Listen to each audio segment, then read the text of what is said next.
पर इस टर्म बस देखो बेटा, आज के क्लास में हम लोग पढ़ेंगे नॉर्मेलिटी। ये हमारी तीसरी कॉन्सेंट्रेशन टर्म होगी और आखिरी कॉन्सेंट्रेशन टर्म। हम इसके बाद कोई टर्म नहीं पढ़ने वाले हैं। नॉर्मेलिटी, नॉर्मेलिटी को हम डिफाइन कैसे करते हैं? Again it's a concentration term and how we define it, it is defined as, देखिए बेटा, it is defined as number of gram equivalents, number of gram equivalents of the solute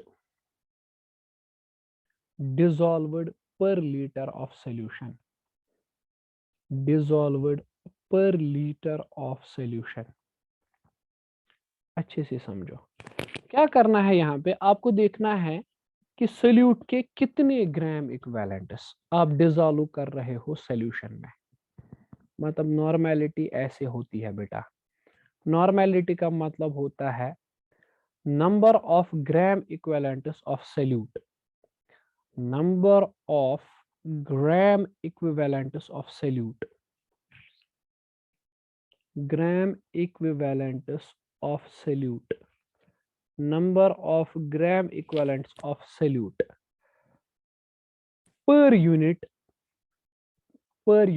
volume of solution, per unit volume of solution, that's called as normality. Normality को हम n से लिखते हैं। It is simply number of gram equivalents Ng divided by volume V, लेकिन volume होना चाहिए litres में। ये हो गई फॉर्मूला। कितने ग्राम इक्विवेलेंट्स हैं सोल्यूट के present in the given volume of solution. ठीक, अब देखो बेटा, सोल्यूट जो यहाँ पे है ना, सोल्यूट या तो सिंपल हो सकता है, कोई एटम हो यानी एलिमेंट हो, कोई एलिमेंट होगा सोल्यूट, किसी एलिमेंट को हमने सॉल्वेंट में डिसॉल्व किया होगा, या फिर क्या होगा, किसी एसिड को डिसॉल्व किया होगा, या फिर हमने किसी साल्ट को डिसॉल्व किया होगा, या फिर किसी बेस को हमने डिसॉल्व किया होगा, या हो सकता है किसी आयन को हमने डिसॉल्व किया होगा। ठीक है, बस इसके अलावा हम कुछ नहीं कर सकते हैं। या हो सकता है कि कोई ऑक्सीडाइजिंग या रिड्यूसिंग एजेंट हो, जिसको हमने ऑक्सीडाइजिंग और रिड्यूसिंग एजेंट हो, जिसको हमने सॉल्यूशन के अंदर डाला है। ठीक है ना। आई नो कि कंफ्यूजन क्या है। कंफ्यूजन यहाँ पे ये है कि सर ये ग्राम इक्विवेलेंट क्या होता है, ग्राम इक्विवेलेंट नहीं पता है। ठीक है, तो अगर आप ग्राम इक्विवेलेंट निकाल रहे हो सोल्यूट के ग्राम इक्विवेलेंट आपको पता चल गए, उसको डिवाइड करोगे वॉल्यूम से, कहानी खत्म। आपको पता चल जाएगा कितने मोल्स, वहां पे आपको पता चल जाएगा कि नॉर्मेलिटी क्या है। तो बस मसला सर सिर्फ इतना है कि आप बता दीजिए ये ग्राम इक्विवेलेंट कैसे कैलकुलेट करते हैं, है ना। तो हम इसी बात पे डिस्कशन करेंगे कि ग्राम इक्विवेलेंट कैसे डिफाइन करेंगे। बेटा, ग्राम इक्विवेलेंट को समझने के लिए तुम लोगों को पहले समझना पड़ेगा इक्विवेलेंट मास। अच्छे से समझना, ग्राम इक्विवेलेंट को समझने के लिए आपको समझना पड़ेगा equivalent mass. Equivalent mass, equivalent mass का मतलब क्या होता है? इक्विवेलेंट मास का मतलब होता है ऐसे, देखो इक्विवेलेंट मास का मतलब ऐसे होता है, it is the mass of element which combines, it is the mass of element which combines or displaces 1.008 parts by mass of hydrogen, by mass of hydrogen or 8 parts of oxygen, 8 parts of oxygen or 35.5 parts of chlorine. देखो ये definition जो है ना, ये बहुत मतलब लगता है कि कुछ अजीबो गरीब है। ठीक है, आप इसकी तरफ बिल्कुल भी ध्यान मत दो, मैं समझाता हूँ। ऐसे रखो दिमाग मेरी तरफ।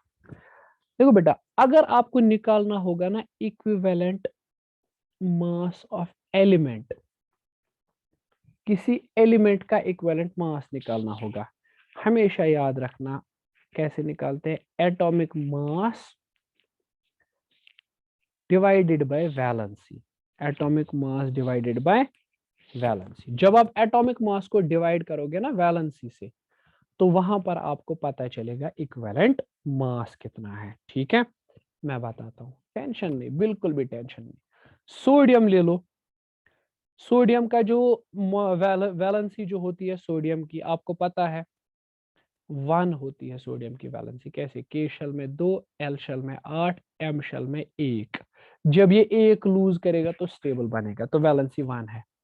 तो इसका equivalent mass, sir equivalent mass of sodium मतलब हो गया इसका मॉलिक्यूलर मास। मॉलिक्यूलर मास होता है 23.5 gram, divide by valency, that's 1। Sir इसका इक्विवेलेंट मास हो गया 35.5। ओके ओके बेटा, मान लिया। कैल्शियम, कैल्शियम की वैलेंसी होती है 2। कैल्शियम का एटॉमिक नंबर 20, के में 2, एल में 8, एम में 8, एन में 2, तो 2 लास्ट शेल में लूज करेगा तो स्टेबल बन जाएगा। तो इसका इक्विवेलेंट मास कितना? Sir equivalent mass of calcium, sir calcium का मॉलिक्यूलर मास होता है 40 ग्राम और वैलेंसी इसकी 2 है, तो सर जी 20 ग्राम हो गया इसकी इक्विवेलेंट मास। ठीक है, तो किसी भी एलिमेंट का इक्विवेलेंट मास मतलब उसका molecular mass divided by valency. ठीक है, मैं समझाता हूं। जैसे कि आपसे कहा गया सल्फर, सल्फर का एटॉमिक नंबर 16, के शेल में 2, एल शेल में 8, एम शेल में 6। कित स्टेबल कैसे हो सकता है? स्टेबल एक ही कंडीशन में हो सकता है, अगर 2 इलेक्ट्रॉन्स को गेन कर ले तो। 2 इलेक्ट्रॉन्स को गेन करेगा तो स्टेबल बन जाएगा। तो इसका इक्विवेलेंट मास कितना? तो वैलेंसी इसकी 2 है ना, इक्विवेलेंट मास कितना? वैलेंसी हो गया 2, इक्विवेलेंट मास कितना?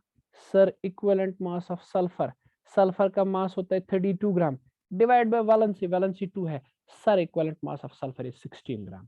Okay done. इक्विवेलेंट मास सीखो, असल में हमें ग्राम इक्विवेलेंट पढ़ना है, लेकिन उसके लिए मैंने कहा इक्विवेलेंट मास सीखना है। चलिए मैं बता देता हूँ सर, एक काम कीजिए, कोई और एग्जांपल लाइए। चलिए नाइट्रोजन, एटॉमिक नंबर 14, के में 2, एल में, नाइट्रोजन का 7 होता है, सॉरी 7, के में 2, एल में 5। तो कितने चाहिए स्टेबिलिटी के लिए? 3, तो वैलेंसी कितनी? 3।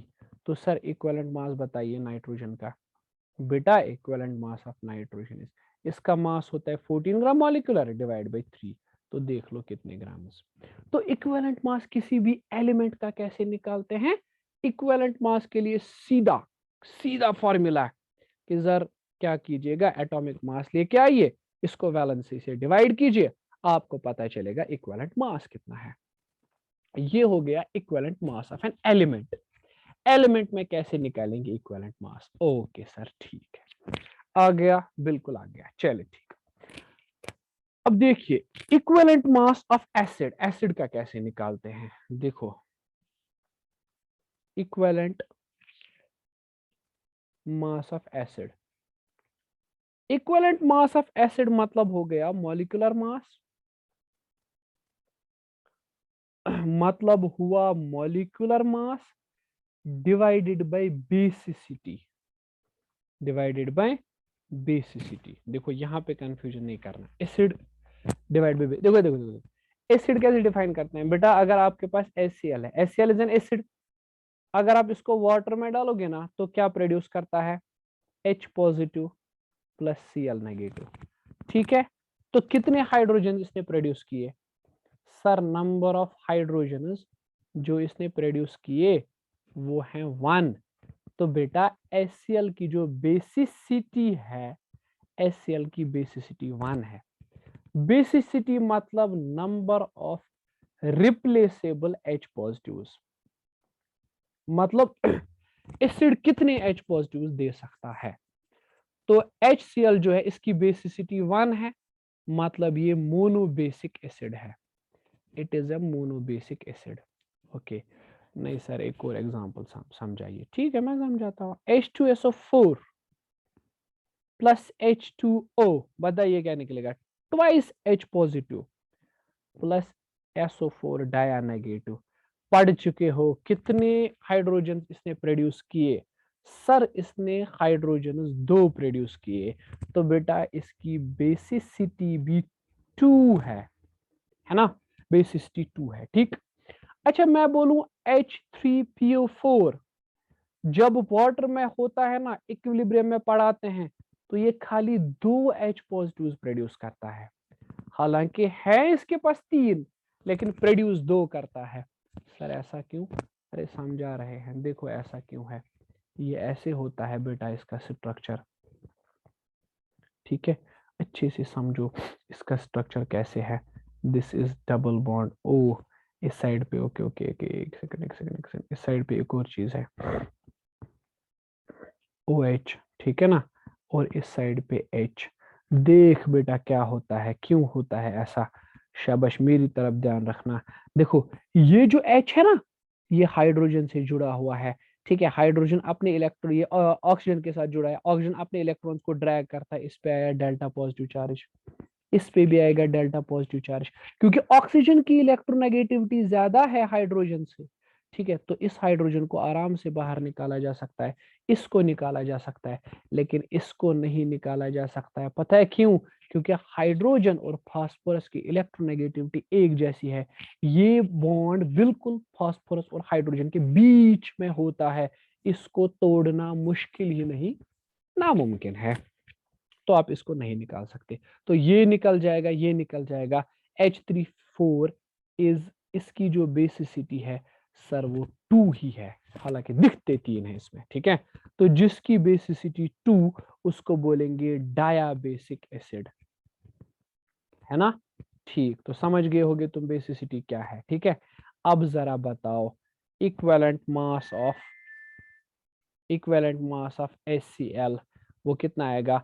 HCl हाइड्रोजन, HCl का मास होता है 36.5 डिवाइड बाय वैलेंस, ये ना बेसिसिटी 1 है, तो इसका इक्विवेलेंट मास हो गया 36.5 ग्राम, ठीक है। अब मुझे बोलो equivalent mass of H2SO4। Sir equivalent mass of H2SO4 that is, इसका molecular mass 98 divide by basicity 2, 49, okay. 49 gram is the equivalent mass, ठीक है। तो किसी भी एसिड का इक्विवेलेंट मास कैसे निकालते हैं? Molecular mass divided by basicity, molecular mass divide by basicity. अरे बहुत आसान है, बहुत आसान। तो ये आ गया समझ आपको बेस की ना, इस एसिड का इक्विवेलेंट मास कैसे निकालते हैं, ठीक है, बहुत सिंपल।